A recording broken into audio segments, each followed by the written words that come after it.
Welcome back to Energy Monitor's COP27 interview series. I'm Nour Ghantous and I'm here in Sharm el-Sheikh, and I'm really happy to be joined by Khaled Diab, who's the Director of Communications at Carbon Market Watch. Hi Khaled, thank you so much for joining me. Thank you for having me. Can we talk about Article 6, because that's a big talking point at this COP. How are those negotiations going? Well, they're progressing rather slowly at the moment, but we're still in the first week. So there's two main areas of importance at the moment. There's Article 6.2, which covers the possibility of trading emissions reductions between countries. So that's state-to-state trades. And there's Article 6.4, which focuses on the new carbon market, like UN supervised carbon market that was agreed upon last year in Glasgow.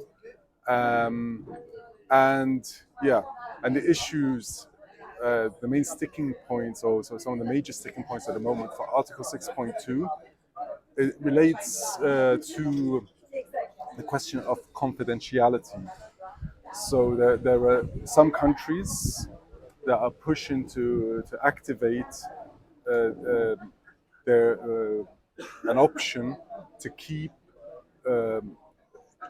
trades between countries, the details of these trades, to keep them concealed, to keep them confidential. They argue that's because there's sensitive information, but there is no sensitive information there. This is about, the trading of emissions reductions. So there's nothing sensitive. There's no state secrets there. And concealing this kind of information, we completely oppose, because it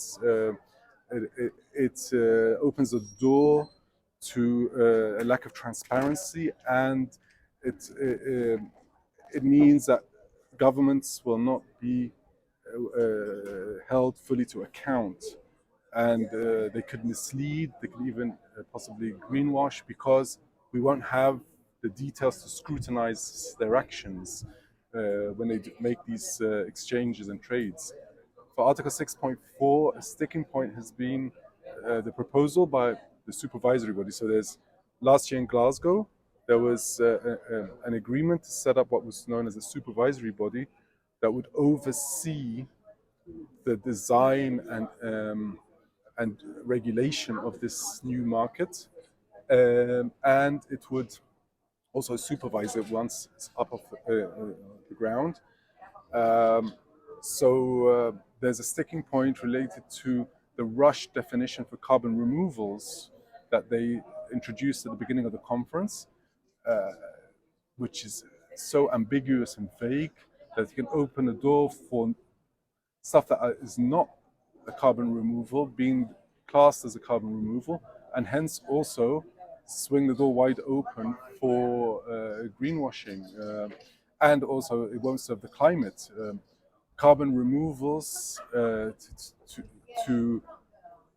scientific consensus is that carbon removals, to be defined as carbon removals, have to actually extract carbon or greenhouse gases from the atmosphere and store them permanently.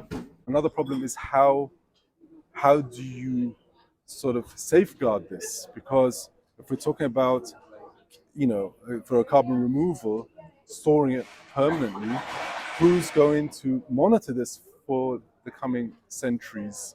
And what happens if there are reversals? Who's liable?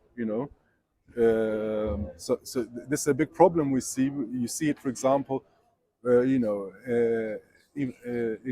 places where carbon credits were sold, for removing, and then it all literally going up in flames, like in forestry projects and so on, that burnt down during summer heat waves. This happened, for example, in California and in the US, which is threatening the carbon market there. And there's also a concern that wealthier countries and companies are going to focus their efforts more on purchasing credits rather than making a difference or a reduction themselves. How can that be overcome? Well, there is a risk at multiple levels of governments and corporations kicking the ball down the line. That's why our slogan for this COP is "Don't offset ambition," which means don't rely on mechanisms like carbon markets too much. Carbon markets are supposed to be a complementary tool. They're not supposed to be the only show in town. They're supposed to be a complementary tool to help, reduce or to help deal with the emissions that cannot be reduced easily, that are, say, essential for society to function.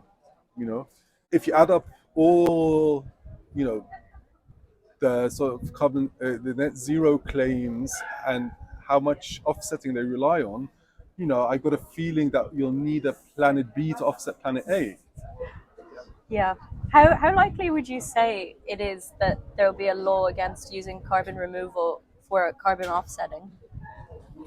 It's hard to say, but that's something we strongly advocate both at the European level, because the EU is also working on that, and at the UN level. Carbon removals should ideally be used to soak up excess carbon in the atmosphere. If we use it for other purposes, then we're still left with that excess carbon in the atmosphere that we won't be able to deal with in the future. And a final question: are you optimistic about the outcome for Article 6? I think we wouldn't be here if we didn't have hope.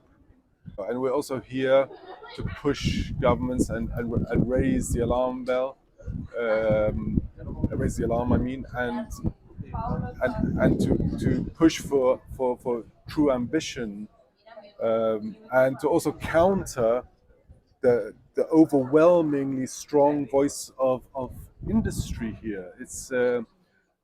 It's mind-boggling that a climate conference should have more delegates from the fossil fuel industry than some country delegations and then civil society.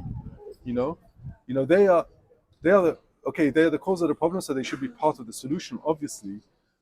But it's like saying, "Patient, heal thyself."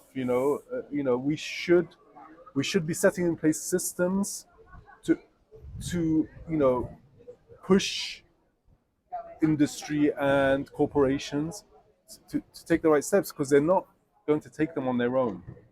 So I'm hopeful that governments will take the necessary steps to actually reduce emissions, and to do so at the pace we need, because this is not the time for incremental improvement anymore.